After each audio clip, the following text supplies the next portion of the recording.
Right.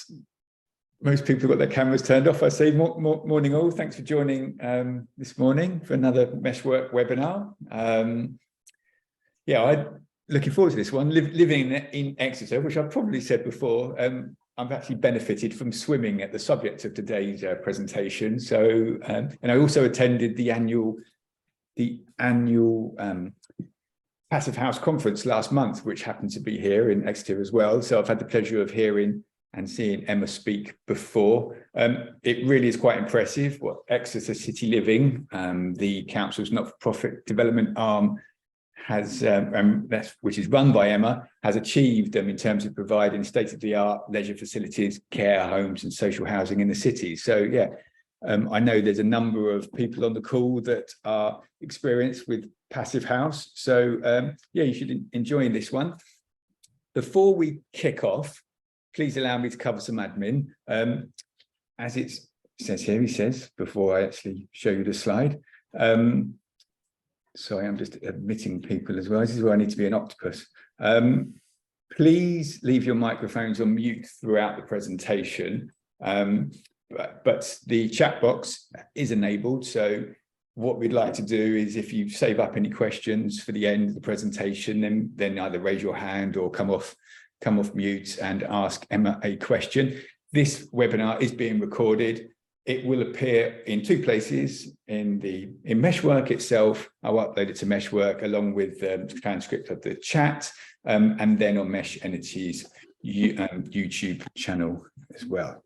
So I'm just admitting another person. Right, and sorry, this is where as I said, I'll stop talking about me. So for those of you who are new to MESHWORK, and I know there's a couple of you on the call, MESHWORK is our sort of community for people interested in low energy and sustainable building design. We encourage people to share learnings and come together with the aim of pushing towards a carbon neutral world by building better buildings. We host regular webinars much like this, and I know a number of you have been on each one of them on a very regular basis. So if you do see value in being a member of MESHWORK, then please refer a friend, refer a colleague, refer a peer. It's always much appreciated, more the merrier. MESHWORK was set up by Mesh Energy, Doug Johnson, who's the founder of Mesh Energy, is wanted to do something slightly different. So he set up MESHWORK, and it's a means really for them just to sort of, to get people together in the community, as I said, who are very much interested in sustainable building design. But Mesh Energy themselves, they are a firm of energy consultants, independent energy consultants. So if there's anything that you'd like to ask them, then please get in touch. Sorry, I'm just admitting more people there. So before further ado, let me just ask yourselves to introduce each other or introduce yourselves on the chat facility. As I've said, say hello, who you are, why you're here, why you're particularly interested in this webinar would be great. And towards the end of the presentation or during the presentation, please ask any questions here, and I'm sure Emma will be more than happy to answer anything that is posed to her towards the end. Let me stop sharing my screen and I'll pass you over to Emma. Hello, Emma. Hello everybody. Thank you for joining us today.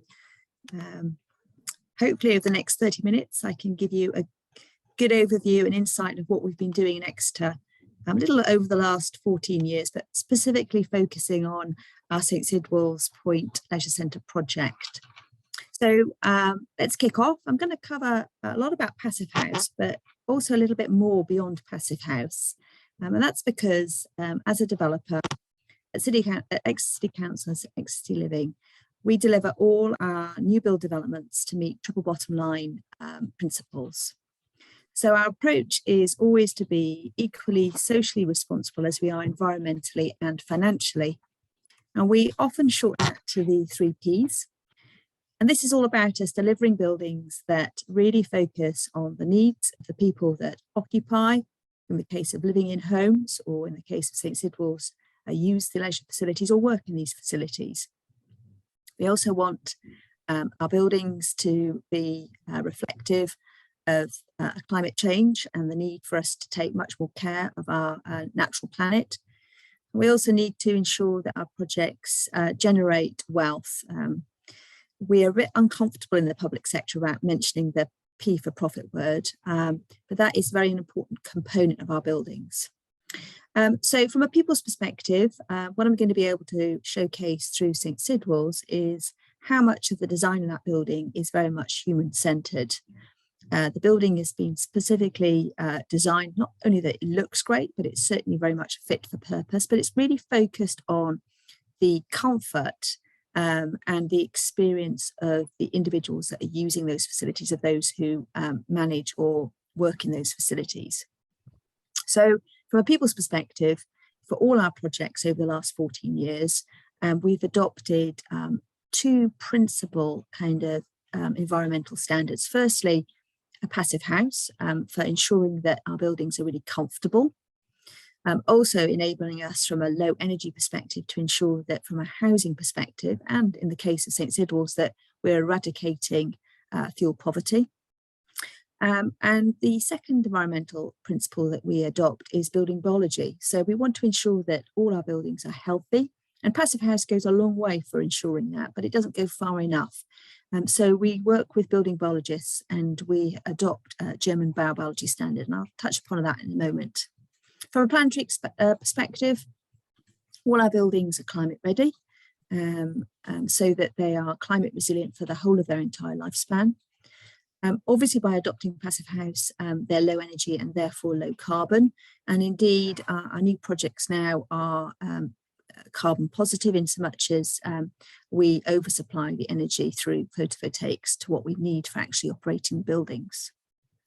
From a profit wealth creation perspective, obviously we're utilising the public purse in terms of the expenditure of our projects, so we need to ensure that we absolutely deliver value for money. And we can demonstrate that not just through the capital cost of our buildings, but certainly in terms of the operational costs, and increasingly through the life cycle cost benefits that we're able to demonstrate through our post-monitoring work. So one of the main strands mentioned is that we ensure that all our buildings are climate ready. Now, I'm sure you're a very informed audience. You'll all be aware of the level of climate change, and indeed we've experienced our hottest 7 years of summertime temperature over the last 7 years. And there's clear indication that our atmosphere is getting warmer. So we work with climate scientists from Exeter University, and we use probabilistic weather file data, because nobody can say with absolute certainty what weather conditions will be, certainly beyond the next few years, but certainly we're looking at probabilistic data up through to 2080. And unlike most building designers, we ensure that our building design team take account of climatic change during the whole design of our buildings. So we're not assuming a flatline climate level, which is what most architects design to. We are making allowances for fluctuations and increasing average temperatures in the buildings. And what's been quite interesting is over the 14 years that we've been taking this approach, we've been tracking kind of the real weather outcomes that we've been basing our predictions on. And what we've had to do actually is increase the risk rating, because the level of climate change in terms of temperature increases has been even slightly higher than the original predictions if we took a medium-term line. So I mentioned the concept of building biology. So we work with building biologists, and we've adopted a German biobiology standard, SBM 2015. We've been doing this for 14 years. The earlier standard was in 2009. And for this, we're really focusing on 4 main components. And it's about really ensuring that when we design our buildings, that we are creating an environment that is as close to the natural environment as possible. And we focus on 4 main areas: comfort in terms of temperature, in terms of the level of daylight, and also the acoustic performance within the building. Air, in terms of air quality. So we want exceptional air quality in all our buildings, but also we want to ensure that we mitigate against the risks of mold growth, condensation, bacteria and fungi. And obviously that's a hot topic in the news at the moment, particularly from a housing perspective. Also, we're looking at radiation, so ways in which we can radically reduce the electromagnetic radiation in our buildings. And then finally, from a water perspective, which is particularly pertinent for a leisure centre, we want to ensure that we've got water qualities that align with the World Health Organization standards for water, which is drinking water quality. All our projects also align with the UK Building and Nature Standard. Not so much of an issue for St Sidwell's because we've more or less built on the whole of the envelope of the site that we were given, but that certainly applies to some of our residential projects. I'm hoping that most people know what Passivhaus is about. If for any reason you're not, this is a real quick takeaway. Passivhaus really can be kind of aligned to the analogy of a thermos flask. So if you think of a Passivhaus building like a thermos flask, where we are investing in the fabric of the building to keep it comfortable, so keep those fluids either warm in the winter or cool in the summer. And if you then look at a coffee percolator, which is probably a good analogy for most current buildings built to building regulation standard, where you're obviously requiring active heating or cooling throughout the year for those buildings. So we invest in the fabric, and Passivhaus is a really great energy standard for us to achieve that. There's some real core components in terms of how Passivhaus works. It is entirely down to building physics, using the right components. So typically we're investing in a highly thermal insulated building with high performance windows and doors, typically all triple glazed. We look as best as we can to orientate the building so we can optimize solar heat gain. And where possible, we try and develop or design our buildings to a compact building form. That usually is more of a cost driver, so we can drive down the costs in terms of capital build. Now, I'm just going to quickly skim through some photographs here. And the purpose of doing that is really just to give you an insight into some of the projects that we've been delivering over the 14 years. All of these buildings are certified Passivhaus. They're all climate ready and they're all building biology compliant.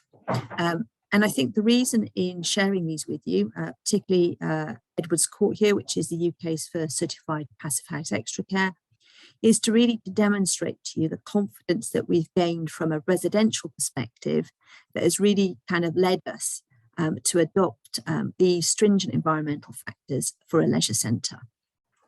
So hopefully now I'm going to just share a video. This is a CGI that we produced before we started our development for St Sidwell's. And afterwards I'll show you some photographs and hopefully you'll be able to see just how closely our CGIs look to the reality of what's being built.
Right,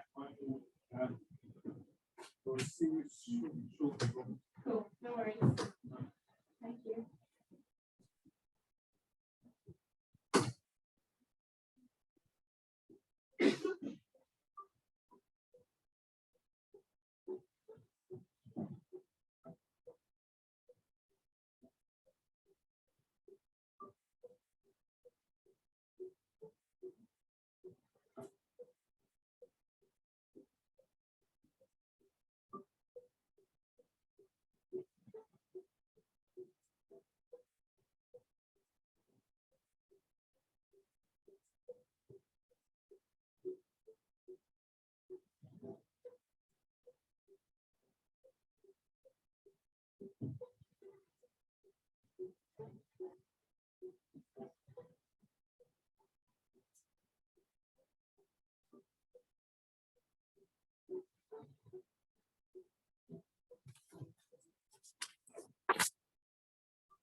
Great.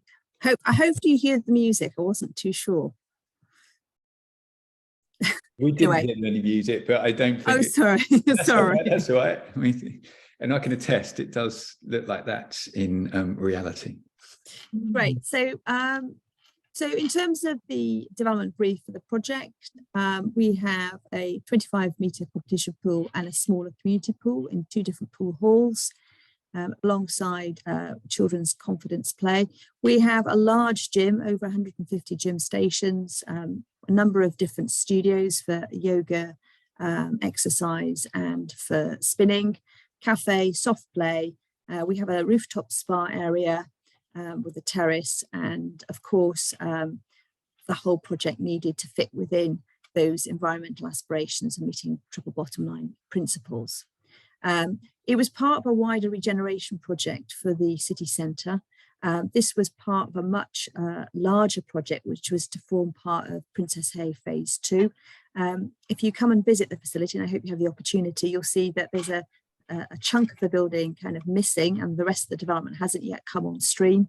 The Crown Estate were our joint venture partner who pulled out of the wider development, but the City Council took the challenge to build out this one as kind of really the start of a wider development, and we look forward to seeing the rest of the development coming forward in the near future.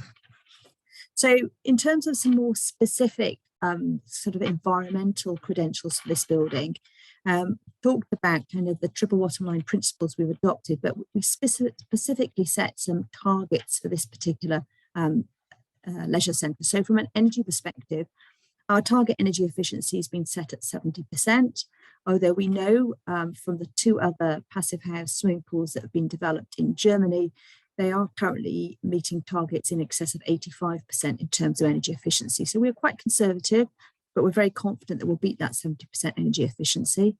And then from a water perspective, we've got a target to use 50% less water than a conventional build leisure centre. So again, the design of this building and how we're operating this building take account of that requirement. I've already talked about climate readiness. So for us, that was really looking at the comfort of the building so that it could be utilised throughout the year. And since we opened in April of this year, we've obviously had a heat wave in the UK. So we've been able to operate that building throughout the heat wave conditions with comfort. But also we've been able to ensure that we haven't needed to close the centre because of water shortages, which has been a common problem during these summer months for lots of local authority centres. We also wanted the design of the building to really take account of not just warming summertime temperatures, but also greater storm intensities and greater rainfalls. So the building, being in a city centre location, has been specifically designed to take account of that. From a healthy building perspective, I'll tell you in a minute in terms of some of the specific qualities for this building, but I guess one of the starting points is how the building is orientated, so that we've got a lot of natural daylight, and also how we cleanse the water. So why is Passivhaus and some of these environmental factors so, I guess, mission critical for something like St Sidwell's as a leisure centre? Well, I guess when it comes to any public building, probably leisure centres is up there as one of the biggest high energy users, both in terms of energy for heating, also for comfort cooling, but also in terms of water use. Also as a building, it's very challenging because with multiple different uses from wet side and dry side, we've got a range of different temperature zones all in one building under one envelope. And also obviously having pools, and in this case we've got 2 pool halls, we need to operate these at a high level of temperature. So we need to ensure that we've got the means financially to have sufficient enough energy to keep and maintain those high level of temperatures throughout the year. Also, obviously, because you're operating pools at a high temperature, you've got much higher levels of humidity, and that can put a real strain, particularly if you're using a lot of chemicals for your water cleansing routine, on the materials and the fabric of the building. And often leisure centres, particularly with pools in, have quite a limited lifespan because of that. And that's something that we wanted to mitigate against, again, in terms of ensuring that sort of value for money and wealth creation argument. So in terms of the passive house pool concept, for us, it was kind of a no-brainer, given that we'd adopted it for quite a substantial housing portfolio ahead of building this facility. Principally because if you take the main components of passive house, particularly for this size of building, our starting point was that it would typically deliver us about 25% saving in energy. So nothing like 70%, which is our target, but by just looking at reducing, by using a good fabric first approach, we could reduce the energy demands just for our pool buildings. That was just the starting point. By adopting Passive House, we could then unlock further energy savings. So we take that 25%, which is kind of the easy win fabric side of it, and then we applied it in terms of how we were working with the physics within the building. So by being able to have a relatively high level of humidity in the pool halls, roughly around about 63 to 64%, that has enabled us to dramatically reduce the evaporation rate of our pool water within the pools. And as a consequence of that, we can then reduce the ventilation rates. And then in doing so, with reduced duct lengths and with our duct design, and the fact that we don't need to provide any sort of ventilation to our glazed facades, that means that we are getting a much greater reduction in terms of our energy requirement. And it's this reduction that really is the real game changer for us for utilising Passive House. So if we look at Passive House specifically from a swimming pool concept, well, we've obviously invested with the fabric of the building. We've installed high performance windows and doors, so you'll see that all the windows are triple glazed, but also when you go into the building, you have the opportunity, you'll see that a lot of the internal doors and partitioning systems are also very high performing, because we really want to create zones within the building, but also we want to ensure that we are also creating a really nice acoustic response, so you can move from different zones in the building without sound kind of leaking out those zone areas. We maintain an extremely high level of air tightness. Our air permeability target was 0.6. On this building, we achieved less than 0.3. Because of the location of the building, the size of the site, we've been able to maintain a very compact building form. And indeed, the building is over 4 floors. The level difference from the entrance door down to the lower ground floor is over 11 metres. So we've utilised that to have a very compact building with all our sort of different uses stacked on each other. We've got very compact and optimum solar orientation. This is the first leisure centre in the UK that has orientated those pool halls on the south-southwesterly elevations. That's really important because we want to maximise the solar heat gains. We want a high level of daylighting in those areas. And typically, we wouldn't normally site pools on the south-southwest because we have a fear of glare.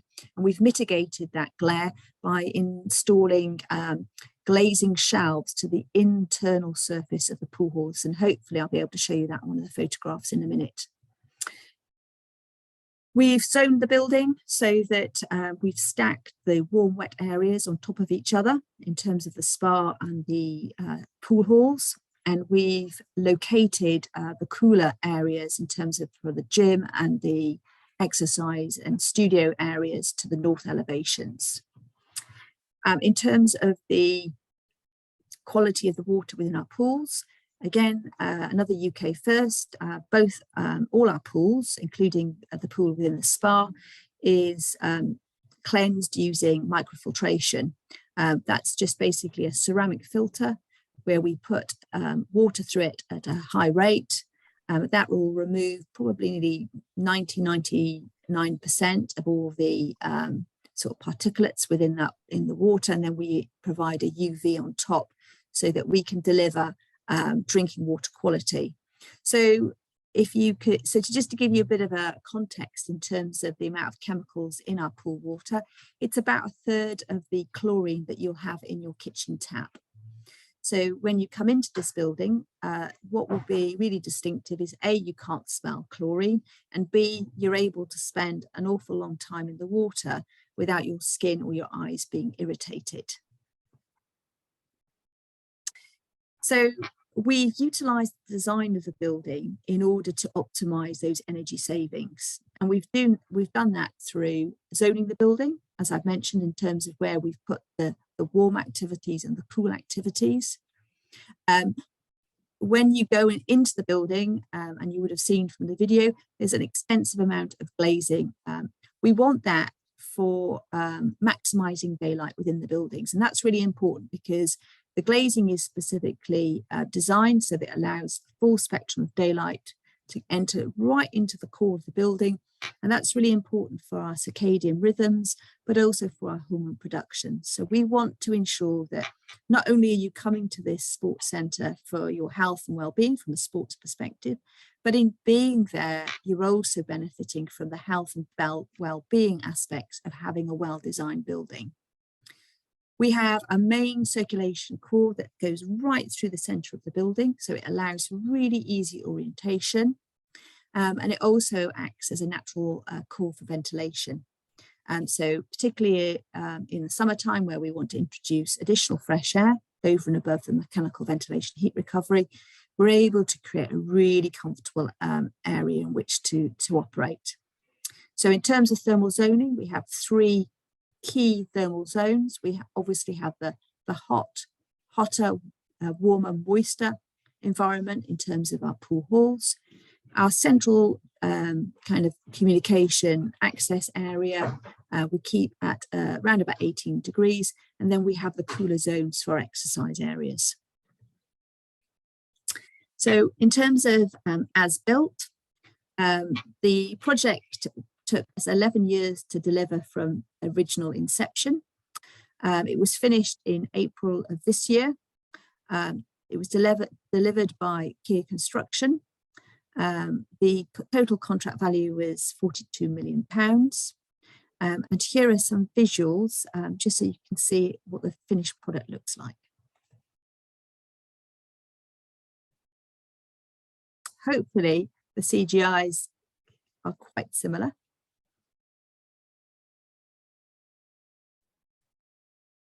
And you'll see again, a lot of natural palettes, lots of timber, very neutral colour palettes. Again, that's very sort of aligned with our building biology principles, so your body feels very rested when you're in your area, these areas. Lots of daylighting, and we've got celestial window lights here from the glulam beam that's supporting the roof to one of the pool halls. Lots of that glazing, again, this is within the gym area. And of course, as you move up to the top floor of the building, we have a bespoke spa with saunas, hydrotherapy pools, steam rooms, and the like. We also have an outside area for topping up your vitamin D.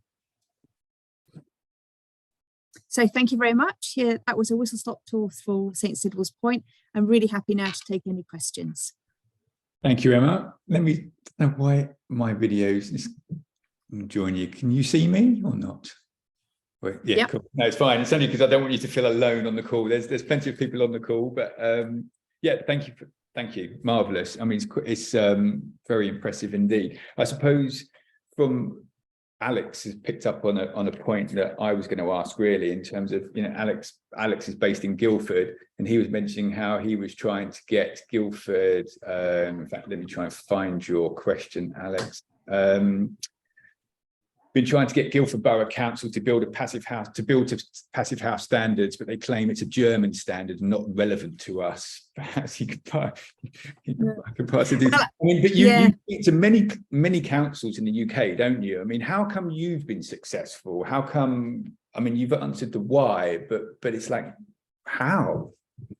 Well, I think from a why perspective, a lot of it's down to that confidence that we developed, having done this for the 14 years. So I think that is a key driver. I think we're really fortunate. We've got really strong civic leadership here in Exeter. So we've had, you know, a political leader that has been keen to keep pursuing their ambitions in terms of a net zero carbon city by 2030, and this is part of that picture.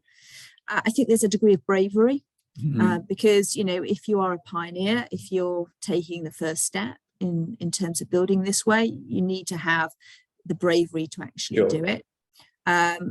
And I think they've got a degree of sophistication of understanding that often, particularly with Passivhaus, it actually really strengthens the business case. So with St Sidwell's Point, we had to do extensive feasibility and business planning, you know, even before we sort of got into building it, just to demonstrate that it was value for money and that it would operate longer term in terms of being viable. And when you look at the energy cost savings, and I think what's a really good, vivid example of this is we have a number of leisure centres across the city. St Sidwell's is obviously our latest, but we have Riverside, which is probably the closest comparable, just further down the road. St Sidwell's is much bigger; it's about a third bigger, and it has 2 pool halls and not 1. But you know, if you look at the contract that we've just entered into in terms of our energy for the next 12 months, Riverside, you're looking at in excess of £500,000. St Sidwell's, £70,000. Right. So, you know, when you have that level of detail and also that level of guarantee of knowing that Passivhaus absolutely eradicates a performance gap, that gives you a lot more confidence from a client's perspective for then adopting it and ensuring that you get something delivered to a certified standard.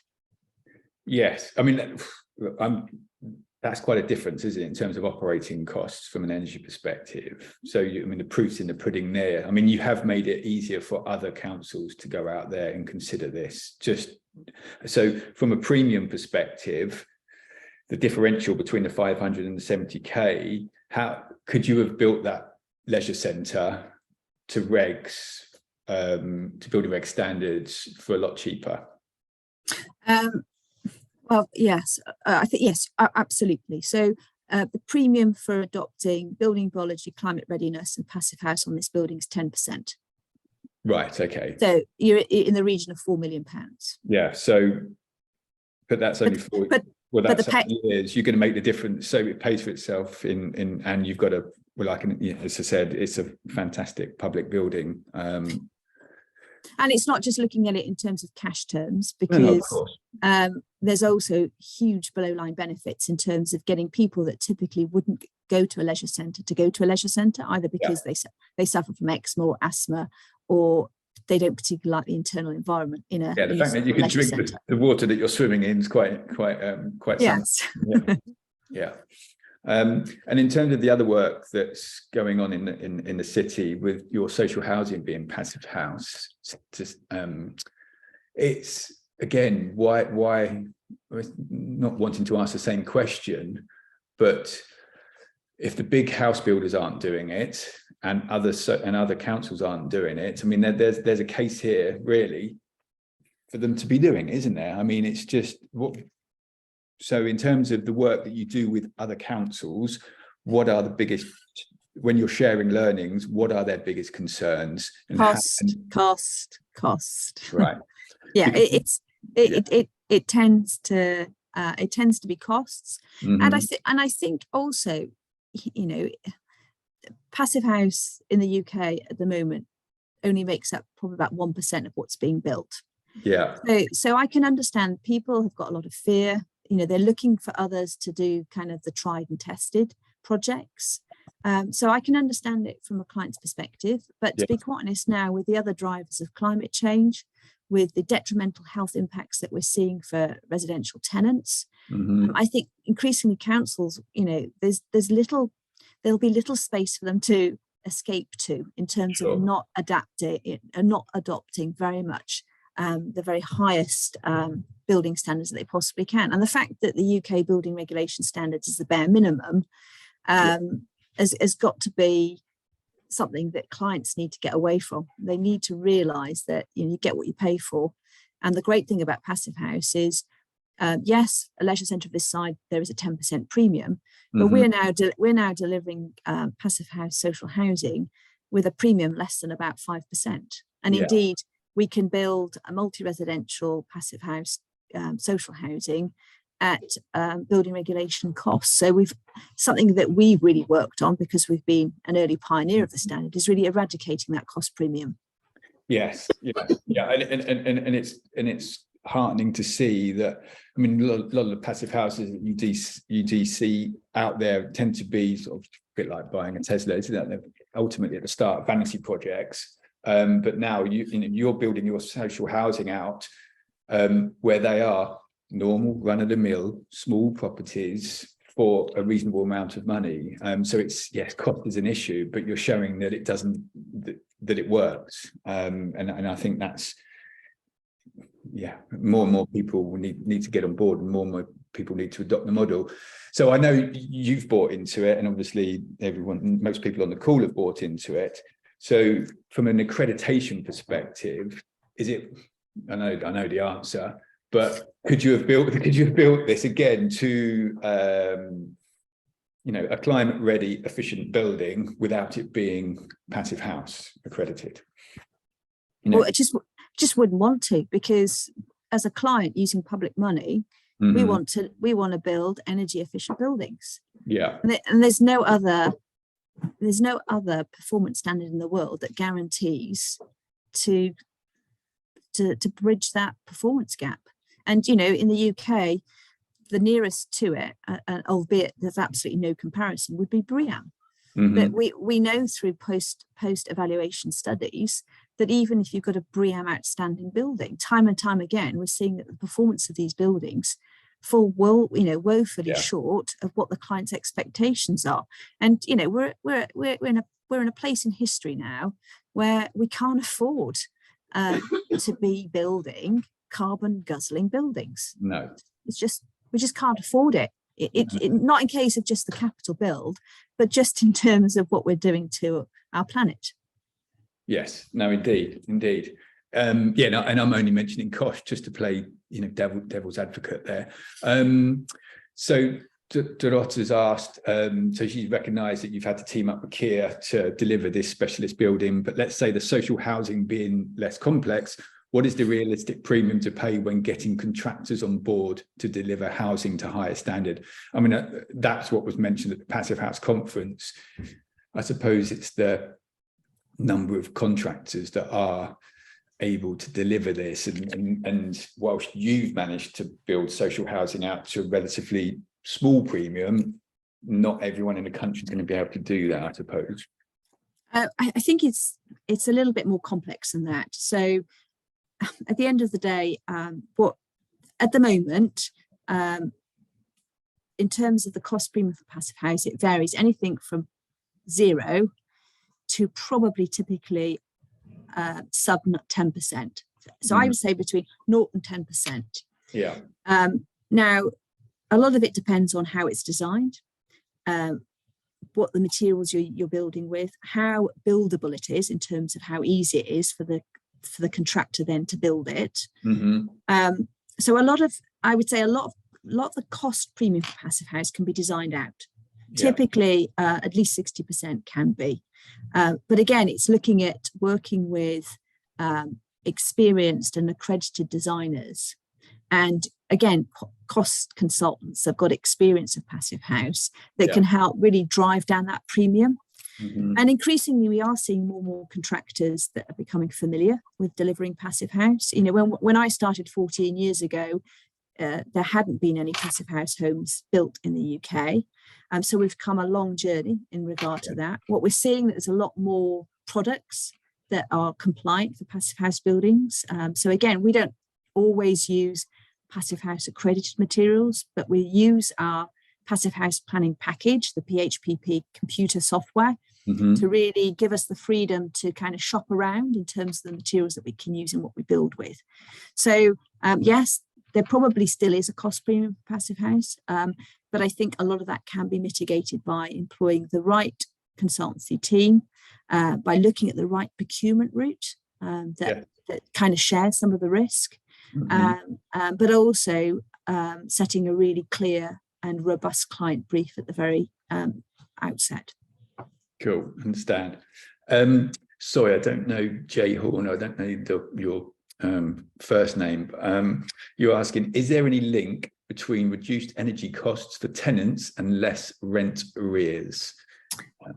Yeah, so we've built over 200 certified passive house council homes in Exeter to date. We've got 1,000 that we're currently delivering at the moment across 16 sites. 60% of our council tenants in those homes that we've built to date haven't needed to switch their heating on. So in terms of rent arrears, yes, we've got evidence to clearly demonstrate that our rent arrears are less in those homes that are certified passive house compared to our existing stock. Also, we found that we've had reduced antisocial behaviour, so reduced housing management costs. Now, I can't categorically say that's as a consequence of passive house, but I think there is something to be said about the acoustics and the fact that we've got triple glazing. So if people are rowing, it tends to keep the noise in the building. That really helps to enhance that. But certainly our post-monitoring study, we've done 2 years of post-monitoring study on our first generation of passive house, showed that a lot of our residents really saw the health benefits. So particularly with building biology, they reported that they slept better compared to their social housing before they moved into their new passive house home. And also, again, evidence that a reduction in coughs and colds. And obviously, when we think about air quality and ventilation, obviously a hot topic at the moment with the reported coroner's report on the sad death of the 2-year-old, but also with COVID. So now that we're having to, we're changing the way that we live. We're spending, our homes are becoming more of our workplace as well as our homes. With more respiratory viruses, we're now beginning to understand the need for that constant ventilation and effective ventilation, which obviously becomes a standard for a certified passive house building. Yes, yeah, no, that's a massive thing. I mean, because I'm a landlord, and one of the biggest problems is ventilation, and it's just getting people to open the windows, or not dry their washing on the radiators, etc. I mean, that's a big, in a passive house home, we actually put clotheslines in the homes, because with the MVHR system, people can literally hang up your smalls, and by lunchtime they're dry. And so again, it's creating homes and buildings that again are human centric, that retains that comfort without people feeling that in the winter where they can't afford to put their gas on and the electric on for heating, that you don't need to open your window for ventilation, because you've got that MVHR, which is costing you probably, it's less than £40 a year to run. No, it's incredible. And the homes, I suppose there's a large part of it where people are just proud to be and happy to be living in these places. So if you have a community aspect as well, then that's gonna hopefully add to their well-being. Well, I mean, I think probably we might see more of that once we've got our market sales homes. But certainly I think social tenants are seeing the benefits, and ultimately because they're benefiting, we're benefiting. So we're also seeing far less void times. We're seeing a reluctance. People don't want to move out their passive house home. Don't want to move into a non-passive house home. So again, it's looking at those global life cycle benefits of just making that little bit of investment, and it's just a minuscule amount of investment when you think of the overall capital costs of these buildings, but then you look at it in terms of the overall operational costs and those below line benefits. I really do find it incredible that we're still having these debates as to whether or not we adopt passive house. No, absolutely. I mean, that's local government's got to be leading the way in this. So I mean, Alex added to his point about Guildford that they don't include operating costs in their project costings for housing. Well, they need to. Well, I mean, in all fairness to Guildford, we don't either, because in terms of our regimes, in terms of how we run our appraisals and the like, then typically, we are still kind of working in the old world where we just look at sort of those capital costs. What we've been able to do in Exeter is, for us, so we typically have social rent council housing, so that's probably the minimum sort of costs. So what we're able to do with our passive house portfolio is we charge an affordable rent. It's not 80% of open market, it's around about 60 to 70% for Exeter. So we are able to charge, a slight premium to social rent. And that's because at the end of the day, when we look at the modelling, because our tenants are, are saving in terms of their heating costs, overall the affordability works in their favour. So that then strengthens our business case, it then strengthens our viability, and that then again allows these projects to really get off the ground. Sure. Okay, cool.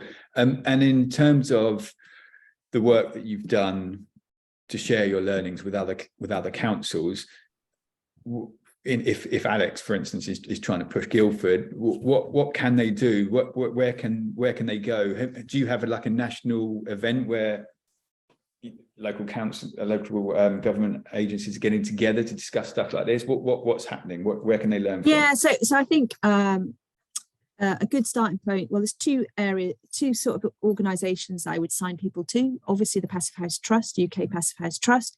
They have a fabulous website with lots of great resources. So that's a really good starting point.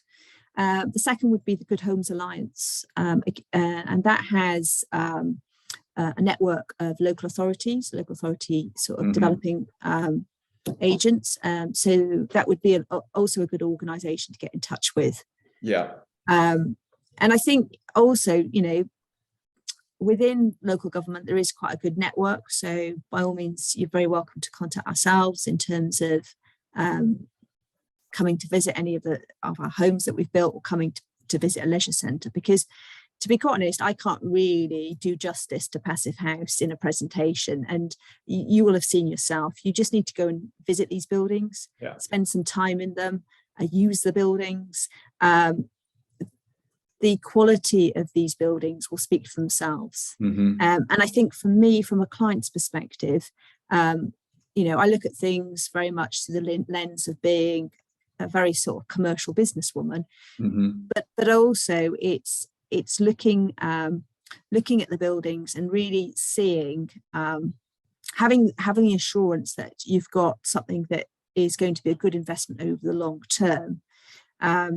But also we've got the advantage of it just adds extra value in terms of marketability and the like. And we're seeing this in terms of some of our Passive House open market homes that we are now building.